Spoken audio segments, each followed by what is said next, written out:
Hello students. Today we are going to discuss about the journal transaction, and this is the first step of accounting process, and that is a recording of transaction. So whenever we are talking about the recording of transaction, for that purpose journal is prepared. Journal, this spelling of journal is JOURNAL. It's not GENERAL.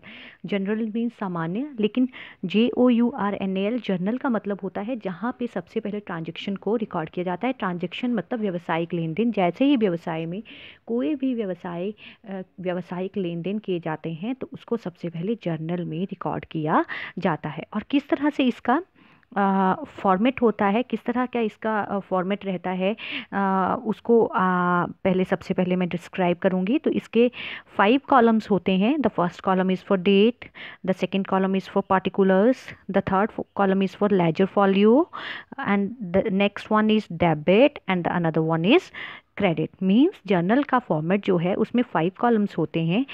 हर एक transaction को date wise record किया जाता है। As soon as the transaction is conducted in the business, it is recorded in the journal in chronological order. Chronological order means date wise. तो सबसे पहले date wise, फिर उसके पार्टिकुलर्स हैं जो जर्नल एंट्री पास करते हैं, फिर आपको ये लेजर फॉलियो है। लेजर फॉलियो मतलब कि जर्नल में जैसे ही ट्रांजेक्शन रिकॉर्ड की गई तो अब इस ट्रांजेक्शन के लिए कौन सा लेजर बनाया गया है, उसका कौन सा नंबर है, यहाँ पे मेंशन किया जाता है। फिर डेबिट साइड अमाउंट आता है और क्रेडिट साइड अमाउंट आता है। तो this is your format of journal entry. और इसी के साथ साथ नरेशन भी होती है, तो वो मैं आपको बाद में बताती हूँ। तो चलो let us start with your first journal entry. The first journal entry is Ganesh started business with cash ₹5 lakh. Ganesh ने बिजनेस स्टार्ट किया 5 लाख रुपए से। Dear students, first of all now you will think about the business, कि सबसे पहले आपने अब business के बारे में सोचना है। बिजनेस में क्या आ रहा है, बिजनेस से बाहर क्या जा रहा है, बिजनेस में कौन से एक्सपेंसेस हो रहे हैं, बिजनेस को किस तरह की इनकम हो रही है। Now you will not think about the owner of the business, कि आप बिजनेस के ऑनर के लिए नहीं सोचेंगे, अब आप बिजनेस के बारे में सोचेंगे और उससे ट्रांजेक्शन्स को पास करेंगे।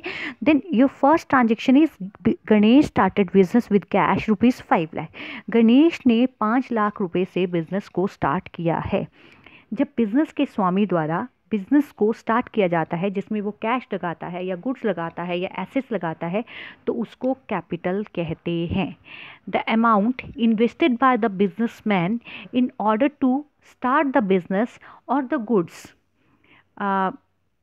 invested by the businessman in the business or assets purchased by the businessman in the business in order to start a business is called capital। कि कैपिटल का मतलब है कि व्यवसाय के स्वामी द्वारा व्यवसाय को आरंभ करने के लिए जो अमाउंट कैश या फिर जो एसेट्स या फिर जो गुड्स लगाई जाती हैं उसको हम कैपिटल कहते हैं। तो Ganesh started business with cash कि इस ट्रांजेक्शन में 2 अकाउंट इन्वॉल्व होते हैं। हमने आपको बताया था डबल एंट्री सिस्टम है। हर एक ट्रांजेक्शन्स के 2 पहलू होंगे, एक डेबिट और एक क्रेडिट। तो सबसे पहले हम उस ट्रांजेक्शन में फाइंड आउट करेंगे कि किन 2 अकाउंट्स को वो अफेक्ट कर रहा है। तो बिजनेस में कैश आ रहा है। सबसे पहली बात है Ganesh started business with cash, यानी कि एक बात यहीं से स्पष्ट होगी है कि एक तो कैपिटल अकाउंट है, जहाँ पे ही स्टार्ट वर्ड आ गया, कमेंस्ड आ गया, एस्टेब्लिश्ड आ गया, तो वहाँ पे यानी कि कैपिटल की बात की जा रही है। द सेकेंड वन इज कि एक अकाउंट कैपिटल हो गया, अब दूसरा क्या है, कैश। तो 2 अकाउंट आ गए हैं। 2 account in transactions are cash and capital. अब हमने देखना है कि कैश कौन सा अकाउंट है और कैपिटल कौन सा अकाउंट है। अब ये जो कैश है, 3 तरह के अकाउंट होते हैं, personal account, real account, nominal account. Personal account होता है जो राम, श्याम, गीता, सीता, या फिर आपका रिप्रेजेंटेटिव पर्सनल होता है जैसे सैलरी आउटस्टैंडिंग, वेजेस आउटस्टैंडिंग, या आपका आर्टिफिशियल पर्सन होता है जैसे ए लिमिटेड, बी लिमिटेड, कंपनी का नाम, बैंक का नाम। तो वो सारी चीज़ें जो है पर्सनल अकाउंट में आती हैं। दूसरा है रियल, जब वो एसेट से कोई भी अकाउंट डील करता है तो वो आपका रियल अकाउंट होता है। और तीसरा है आपका नॉमिनल, जो एक्सपेंसेस और इनकम से डील करता है। तो चलते हैं हम कैश की तरफ। तो कैश क्या राम, श्याम, गीता, सीता है? नहीं। कैश क्या आपकी एसेट है? हाँ, एसेट तो है। तो एसेट है तो कैश आपका रियल अकाउंट होता है। ठीक है, कैश कौन सा अकाउंट हुआ? Real account. और रियल अकाउंट का क्या रूल होता है कि debit what comes in, credit what goes out. कि जो कुछ बिजनेस में आ रहा है उसको डेबिट करो और जो बिजनेस से बाहर जा रहा है उसको क्रेडिट करो। तो अब एसेट है कैश।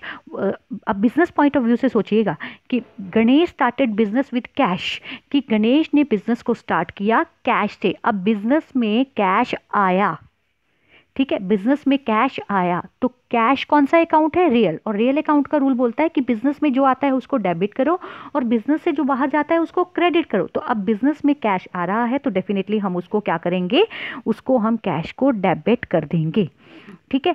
और ये जो कैपिटल है, कैपिटल होती है पर्सनल अकाउंट। अब पर्सनल किस तरह हुई? आप सोचेंगे ये राम श्याम गीता सीता तो नहीं है, लेकिन ये किसी पर्सन को रिप्रेजेंट कर रही है जो कि है गणेश, कि गणेश ने पैसा लगाया है, कैपिटल लगाई है बिजनेस में, इसलिए इसको पर्सनल अकाउंट कहा जाता है। तो ये जो है जो आपकी कैपिटल है वो पर्सनल अकाउंट है, और कैपिटल क्या हो रही है? बिजनेस को दी जा रही है। पर्सनल अकाउंट का रूल बोलता है debit the receiver credit the giver, कि अगर कुछ रिसीव कर रहा है, कोई पर्सन रिसीव कर रहा है तो उसको डेबिट कर दो और कोई पर्सन दे रहा है तो उसको क्रेडिट कर दो। गणेश बिजनेस में पूंजी लगा रहा है तो उसको आप क्या करे जाएगा? क्रेडिट कर दिया जाएगा।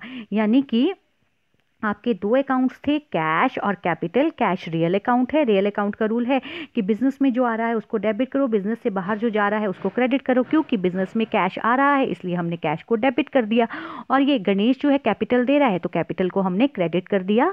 और ये किस तरह एंट्री पास हुई देखते हैं। एक स्लाइड यहाँ शायद मिस हो गई है, हाँ डेफिनेटली मिस हो गई है। मैंने एंट्री पास करने की, चलो मैं दोबारा से उसको भेज दूंगी एंट्री को।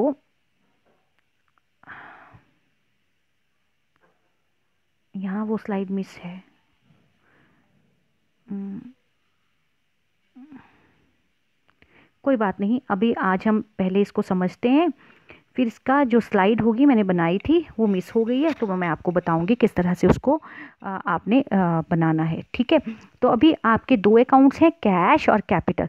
तो कैश को आपने डेबिट कर दिया और कैपिटल जो है वो क्रेडिट हो गई है, और इस ट्रांजैक्शन को हम यहाँ पे पास करते हैं। देखो ये डेट वाइज, यहाँ पे ये डेट वाइज यहाँ हम लिखेंगे cash account debited to capital. अब किस तरह लिखते हैं वो स्लाइड में आपको भेज दूंगी।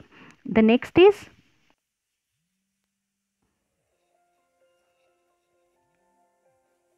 हेलो, हाँ जी नमस्कार सर, कैसे हैं?